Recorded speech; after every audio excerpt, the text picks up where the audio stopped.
इस वर्ष online budget अनुमान व बीएफसी की प्रक्रिया IFMS 3.0 पर प्रारंभ हो रही है। IFMS 3.0 में इंट्रोड्यूस की गई नवीन प्रक्रियाओं में सबसे पहले आता है सिंगल साइन ऑन, जिसे हम सामान्यतः SSO कहते हैं। पहले हमें IFMS के प्रत्येक मॉड्यूल या एप्लीकेशन के लिए जैसे बजट, राजकोष, वैम, पे मैनेजर, PRI पे मैनेजर, पेंशन, ईग्रास आदि के लिए अलग अलग लॉगिन पासवर्ड का उपयोग करना पड़ता था, पर अब सभी एप्लीकेशंस के लिए एक ही यूजर आईडी और पासवर्ड होगा। आप अपने राज SSO आईडी से सभी एप्लीकेशंस को एक्सेस कर सकते हैं।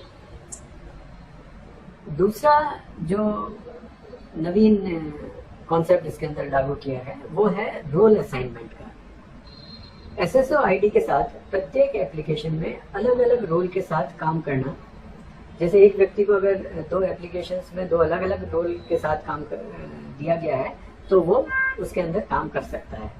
वह HOD, यदि एक ही व्यक्ति HO और HOD दोनों है तो उसको एक ही सिंगल साइन ऑन के अंदर मल्टीपल रोल असाइन किए जा सकते हैं।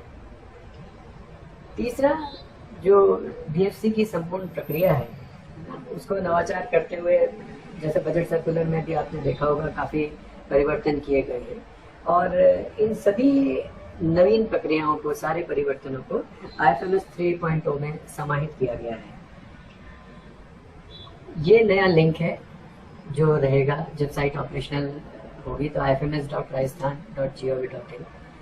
क्योंकि IFMS के सारे मॉड्यूल्स अभी 3.0 पर नहीं आए हैं, इसके बाद आता है IFMS 2.0 के साथ लिंक। क्योंकि IFMS 3.0 अभी सिर्फ BFC की प्रक्रिया से प्रारंभ किया जा रहा है तो वर्तमान में सिर्फ बजट मॉड्यूल कार्यशील रहेगा, शेष एप्लीकेशंस पहले की तरह कार्य करेंगी। तो सुविधा के लिए 2.0 को एक्सेस करने के लिए यहीं पर एक लिंक दिया गया है जहां से आप इसको एक्सेस करके जा सकते हैं और अपने पुराने क्रेडेंशियल्स के साथ एप्लीकेशंस के अंदर प्रवेश कर सकते हैं। तो सबसे पहले हम SSO आईडी से लॉगिन करने की प्रक्रिया और उसके बाद ये रोल असाइनमेंट या अगर रोल प्राप्त हुआ है तो उसको अप्रूव करने की प्रक्रिया को विस्तार से देखेंगे। सबसे पहले हमें IFMS के मेन पेज को खोलना है। अपने ब्राउज़र पर हमें देना है https://ifms.rajasthan.gov.in। ये स्क्रीन हमारे सामने आएगी और इसमें यहाँ लॉगिन है, इस लॉगिन पे हमें क्लिक करना है। जैसे ही हम इस लॉगिन को क्लिक करेंगे तो नई स्क्रीन हमारे सामने आएगी राज SSO की। यहाँ पर हमें अपना SSO आईडी देना है, पासवर्ड देना है और कैप्चर की एंट्री करेंगे। इस सारी डिटेल सबमिट करने के बाद हमारे पास ये अगली स्क्रीन आएगी। तो यहाँ ये स्क्रीन आपको दिखाई देगी, यहाँ पे आपको IFMS पर क्लिक करना है। इसके बाद ये मेन पेज खुल जाएगा। यहाँ पे IFMS के जो मेन आइकन्स हैं जिनके अंदर बाकी डिटेल्स मिलेंगे वो आपको यहाँ दर्शित होंगे। फिलहाल सिर्फ बजट मॉड्यूल जो है ये क्लिकेबल होगा, क्योंकि बाकी सारे मॉड्यूल्स धीरे धीरे IFMS 3.0 के अंदर सम्मिलित किए जाएंगे, विकसित करने के बाद सम्मिलित किए जाएंगे, तब ये सारे मॉड्यूल क्लिकेबल होंगे। अभी सिर्फ बजट मैनेजमेंट मॉड्यूल को आप क्लिक कर सकेंगे। जब यहाँ क्लिक करेंगे तो ये एक रोल असाइनमेंट वाली विंडो यहाँ दिखेगी। जैसे यहाँ पर HOD और AD का रोल दिखाई दे रहा है कि इन पर्टिकुलर यूजर को ये रोल सिस्टम द्वारा पहले से दिए गए हैं। यहाँ पर एक चीज देखने की है, अभी ये व्यवस्था की गई है कि IFMS 2.0 में जो लोग पहले से HOD थे या AD हैं, उनकी SSO आईडी सिस्टम से पहले से लेकर खासतौर से HOD के लिए सारे के सारे सिस्टम से डेटा कलेक्ट करके उनको एज ए HOD का रोल सिस्टम द्वारा ही यहाँ पे असाइन कर दिया गया है। इसी तरह से एडमिनिस्ट्रेटिव डिपार्टमेंट की डिटेल्स जो भी फाइनेंस डिपार्टमेंट ने फाइनलाइज की हैं, उसके बेस पर एक बार वन टाइम ये रोल एडमिनिस्ट्रेटिव डिपार्टमेंट का इस पर्टिकुलर यूजर को दे दिया गया है। जब आप लॉगिन करेंगे, जैसे मान लो कोई यूजर लॉगिन करता है, तो एचओडी और एडी का तो रोल उसको असाइन मिलेगा, लेकिन अगर वो इनमें से नहीं है तो एचओ के रोल के साथ उसको दिखेगा कि उसकी रिक्वेस्ट ऑटोमेटिक उसके एचओडी के पास अप्रूवल के लिए पेंडिंग है।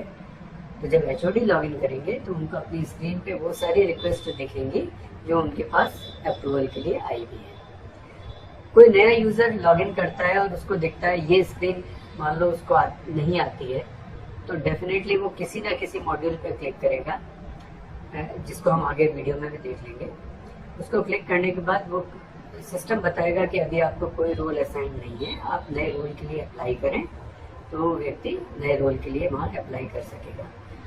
जैसे यहाँ पे request for the new assignment दिया हुआ है, अगर इन दो रोल के अलावा भी ये पर्टिकुलर यूजर चाहते हैं कि उनको एक रोल और दे दिया जाए या किसी और डिपार्टमेंट के भी वो एचओडी है, तो वो इस ऑप्शन को क्लिक करके आगे जा सकते हैं। फिलहाल हम जैसे मान लो उनको एचओडी का रोल ऑलरेडी असाइंड है, तो यहाँ पे उसको क्लिक करते हैं, तो पूछेगा कि do you want to log in as HOD. Okay कर दिया।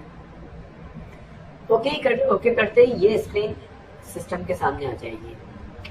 अभी हम क्योंकि बीएफसी का काम कर रहे हैं, तो ये बीएफसी वाला ऑप्शन बिल्कुल लेफ्ट हैंड साइड में दिखाई देगा, इसको क्लिक करना है।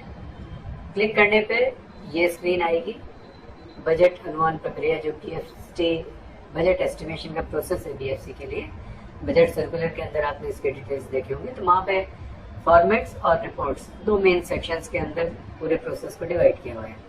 तो ये दोनों यहाँ पर हमें ये टाइल्स दिखेंगी। मैं यहाँ पे बजट फॉर्मेट को क्लिक करता हूँ, ये सारे प्रपत्र जो कि जिसके अंदर प्रपोजल आएगा, जिनके सिस्टम पर हमें एंट्री करनी है, वो सारे यहाँ पर हमें दिखेंगे। जैसे प्रपत्र 1 है, 2 है, 3, 4, 5, 6 as per the budget circular जो थे वो हमें यहाँ पर दिख जाएंगे। इसी तरह से जब रिपोर्ट्स को क्लिक करेंगे तो ये सारी रिपोर्ट्स, 8 तरह की रिपोर्ट जो है वो यहाँ पर विजिबल होंगी। तो हम एक बार बीएफसी फॉर्मेट्स पर यहाँ वापस आ जाते हैं, प्रपत्र के ऊपर क्लिक करेंगे। अब जैसे प्रपत्र 1 है, क्लिक किया, ये स्क्रीन आ जाएगी। यहाँ पे आप अपने बजट हेड की एंट्री कर सकते हैं।